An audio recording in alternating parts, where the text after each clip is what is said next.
হেই SSC শিক্ষার্থী বন্ধুরা, আজকে আলোচনা করব যে তোমাদের ফার্স্ট পেপারের যে ২ নাম্বার কোশ্চেনটা রয়েছে, এই ২ নাম্বার কোশ্চেন তোমরা কিভাবে সলভ করবা সেটা আজকে তোমাদের শিখাবো।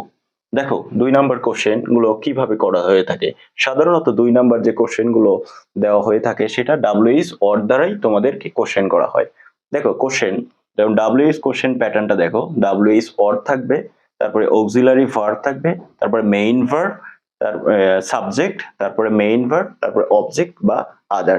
তো দেখো, তো আমরা যখন এই ডাব্লিউএইচ ওয়ার্ড দ্বারা যখন তোমাকে কোশ্চেন করা হবে তুমি কিভাবে সলভ করবা, দেখো সেটা আজকের ক্লাসের মাধ্যমে তুমি ক্লিয়ার হয়ে যাবে যে কিভাবে সেগুলোর আমি অ্যান্সার করব। দেখো, তো এখানে দেখো প্রথমে আমরা শিখবো যে এই যে হট দ্বারা কোশ্চেন করলে আমরা কিভাবে উত্তর দেব। তো হটের পরে দেখো এই যে আমাদের রয়েছে কি ডু ভার্ব রয়েছে, ডু ভার্ব এগুলো আমাদের কি অক্সিলারি ভার্ব, যেমন ডাজ, ডু, তারপরে কি ইজ। তো সাধারণত এই যে হট দ্বারা যদি কোশ্চেন করা হয় তাহলে তুমি অ্যান্সার করার সময় কি করবা, এই যে অক্সিলারি ভার্ব যে রয়েছে এই অক্সিলারির পর থেকে তুমি পুরোটা লিখবা। অক্সিলারির পর থেকে কি লিখবা, তুমি পুরোটাই লিখবা। লেখার পরে যদি দেখো এখানে অক্সিলারি যে ডাজ ডু ভার্ব রয়েছে, যদি ডু ভার্ব থাকে, যদি ডাজ থাকে, ঠিক আছে, এই ডাজ থাকলে তুমি কি করবা, এই যে এখানে ভার্ব রয়েছে মেইন ভার্ব, ঠিক আছে, 26শে মার্চ যেটা, এই 26শে মার্চটা হলো আমাদের কি সাবজেক্ট, ঠিক আছে, এটা হলো সাবজেক্ট। আর এটা হলো আমাদের কি মেইন ভার্ব, এটা হলো আমাদের মেইন ভার্ব। তাহলে যদি ডাজ দ্বারা তোমার কোশ্চেন করে তাহলে এই যে মেইন ভার্বটা রয়েছে এই মেইন ভার্বটার সাথে তুমি কি করবা, এস বা ইএস যোগ করে দিবা। ঠিক আছে, তাহলে ডাব্লিউএইচ ওয়ার্ড দ্বারা যখন কোশ্চেন করতেছে, যখন ডু বা ডাজ যদি থাকে, তাহলে যদি ডাজ থাকে তাহলে যে মেইন ভার্বটা রয়েছে এর সাথে তুমি এস বা ইএস যুক্ত করবা। এই যে ডাব্লিউএইচ এর পরে যে এই যে অক্সিলারি ভার্বটা পুরোটা লিখবা, লেখার পরে ডাজ দ্বারা কোশ্চেন করলে তুমি এই মেইন ভার্বের সাথে এস বা ইএস যুক্ত করবা। আর যদি ডু দ্বারা কোশ্চেন করে, তা আমরা জানি কি ডুটা হলো কি প্লুরাল ভার্ব, তাহলে মেইন ভার্বটা আমাদের কি হবে, প্লুরাল হবে। তাহলে দেখো এই যে দ্য কালচার, এই কালচারটা কি আমাদের সাবজেক্ট, ঠিক আছে, এই কালচার প্রোগ্রামটা আমাদের সাবজেক্ট, তাহলে এটা হলো আমাদের মেইন ভার্ব। তাহলে ডু দ্বারা, ডুটা হলো প্লুরাল ভার্ব, এই জন্য এই ভার্বটা আমাদের কি রাখতে হবে, প্লুরাল রাখতে হবে। আর যে টেন্সে কোশ্চেন করবে তুমি সেই টেন্সে কি করবা, উত্তর দিবা। ঠিক আছে, তাহলে ডু দ্বারা এটা আমাদের প্লুরাল ভার্ব, এই জন্য আমাদের এই ভার্বটা কি হবে, প্লুরাল হবে, এর সাথে এস বাই এস যুক্ত হবে না। তারপরে দেখো ইজ, তাহলে এই যে হর দ্বারা এরপরে যে অক্সিলারি ভার্ব এরপর থেকে যে বাকিটুকু আছে না তুমি সবটুকু লিখবা। লেখার পরে এখানে মেইন ভার্ব, এখানে মেইন ভার্বটা হলো ইজ, ঠিক আছে, এখানে মেইন ভার্বটা হলো ইজ, কারণ এই যে বি ভার্ব, ঠিক আছে, এই বি ভার্বের পরে, এই বি ভার্বের পরে যদি ভার্বের সাথে আইএনজি দেখো, ঠিক আছে, এক ভার্বের সাথে আইএনজি অথবা ভার্ব 3, ঠিক আছে, যদি ভার্ব 3 ভার্বের সাথে আইএনজি অথবা ভার্ব 3 দেখো, তাহলে আমরা জানি ভার্বের সাথে আইএনজি যখন হয় সেটা হয় কন্টিনিউয়াস টেন্স, আর বি ভার্বের পরে যদি ভার্ব 3 হয় তাহলে সেটা হলো কি প্যাসিভ।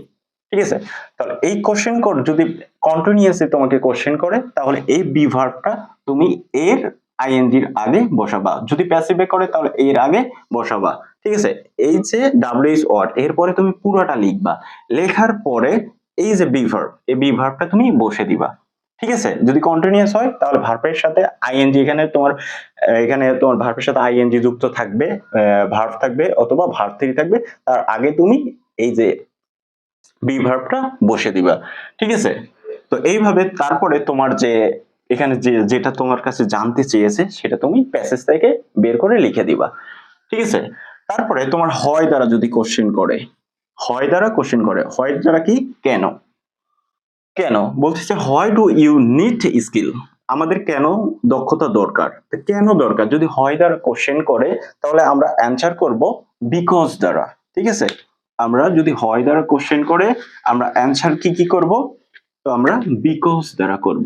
ঠিক আছে, বিকজ অথবা আমরা টু প্লাস ভার্ব অথবা ইন অর্ডার টু আমরা ইউজ করতে পারি, ইন অর্ডার টু। ঠিক আছে, এইটা উদ্দেশ্য যেটা বোঝায়। তাহলে হয় তারা যদি কোশ্চেন করে তাহলে আমরা অ্যানসার করব, এরপরটুকু আমরা পুরোটুকু লিখবো। ঠিক আছে, তাহলে এখানে আমাদের ডু দ্বারা কি করেছে, কোশ্চেন করেছে, তাহলে এই যে মূল ভার্বটা রয়েছে এর সাথে আমার এস বাই এস যুক্ত হবে না, এটা পুরোটা তুমি লিখবা। ঠিক আছে, ইউ তোমাকে জিজ্ঞেস করেছে অ্যান্সারের বেলায়, তো কি করতে হবে, আই আমাকে লিখতে হবে। তাহলে আই নিড, তাহলে এই যে স্কিল তারপরে কেন দরকার সেটা, এর জন্য হয়, এর জন্য তুমি বিকজ ইউজ করতে পারো, অথবা আমাদের অ্যান্সার করার সময় কখনো আমাদের টু প্লাস ভার্ব দ্বারা করতে পারি, অথবা ইন অর্ডার টু আমরা ব্যবহার করে লিখতে পারি। ঠিক আছে, তারপরে দেখো এইভাবে তুমি অ্যান্সার করবা যে হয় দ্বারা কোশ্চেন করলে আমরা পুরোটুকু লিখবো, লেখার পরে বিকজ অথবা ইন অর্ডার টু বা টু ইউজ করে আমরা বাকিটুকু অ্যান্সারটা কমপ্লিট করব।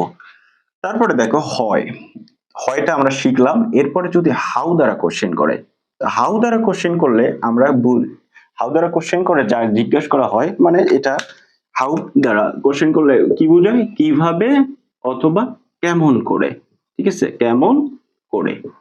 তো এটা বোঝাতে হলে কি অ্যাডভার্ব ম্যানার, যেটা কিভাবে কেমন করে দ্বারা কোশ্চেন করলে আমরা কি পাই, ম্যানার পাই।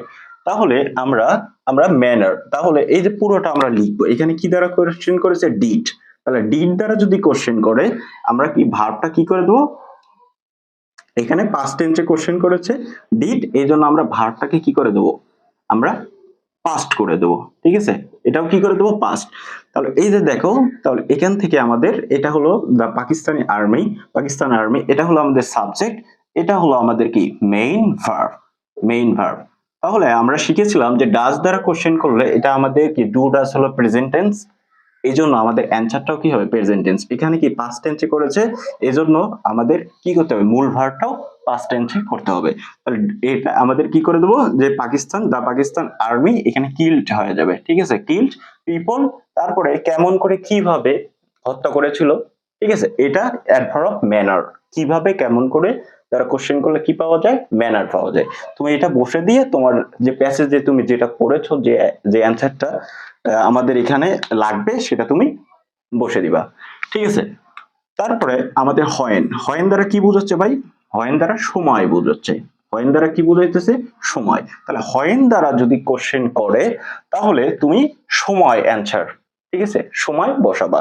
যেমন এখানে বলতেছে যে when do you cast your vote, মানে কখন তোমার মানে ভোটটা প্রদান করো। ঠিক আছে, কখন, একটা কি সময় বুঝাচ্ছে। সময় বুঝালে তাহলে আমাদের কি বসাবো, আমরা সময় বুঝালে আমরা সময় অ্যান্সার, এখানে সময় জানতে চাচ্ছে। তাহলে তুমি কখন ভোটটা প্রদান করো, যখন তোমার বয়স কি হয় 18 অথবা 18-এর উপরে। ঠিক আছে, তো এই ক্ষেত্রে আমাদের কি 18 একটা কি সময়, এখানে সময় হয় দ্বারা কোশ্চেন করলে আমাদের অ্যান্সার হবে কি সময় বসাতে হবে। তো তারপরে দেখো যে হোয়ার, তো হোয়ার দ্বারা আমরা বুঝতেছি কি ভাই, হোয়ার দ্বারা আমাদের কি স্থান বোঝাচ্ছে। তাহলে অ্যান্সারে আমাদের কি স্থান চলে আসবে, অ্যান্সারে আমাদের কি আসবে, অ্যান্সারে আমাদের স্থান দেখতে হবে, প্যাসেজে কোথায় স্থানটা যেটা জানতে চেয়েছে স্থান হবে এখানে উত্তর। তো দেখো আবার এখানে কি দ্বারা কোশ্চেন করেছে, ডিড দ্বারা, তার মানে মেইন ভার্বটা এখানে মেইন ভার্ব।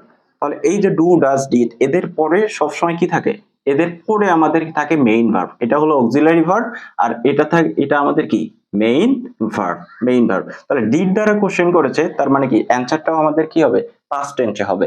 তাহলে এখানে গো রয়েছে, তাহলে কি হয়ে যাবে, পয়েন্ট হয়ে যাবে, মনে রাখবা। ঠিক আছে, এই যে ডু ডাজ ডিড, এদের পরে সব সময় আমাদের কি বসে, বেস ফ্রম বসে, বেস ফ্রম বসে। ঠিক আছে, তো এখান থেকে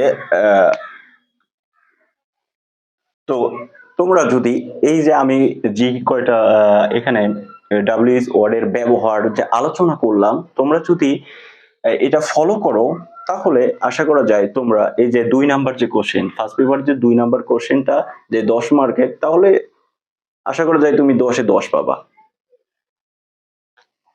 তো আজকে এই পর্যন্তই, আমরা নেক্সট ক্লাস তোমাদের যে টপিকগুলো বুঝতে সমস্যা, যে টপিকগুলো তোমাদের কাছে কঠিন মনে হচ্ছে, তোমরা অবশ্যই কমেন্টে জানাবা, আমি চেষ্টা করব ওই টপিকগুলো আলোচনা করে তোমাদেরকে তোমাদের যে সমস্যা রয়েছে সলভ করে দেওয়ার জন্য। তো ভালো থেকো, আসসালামু আলাইকুম।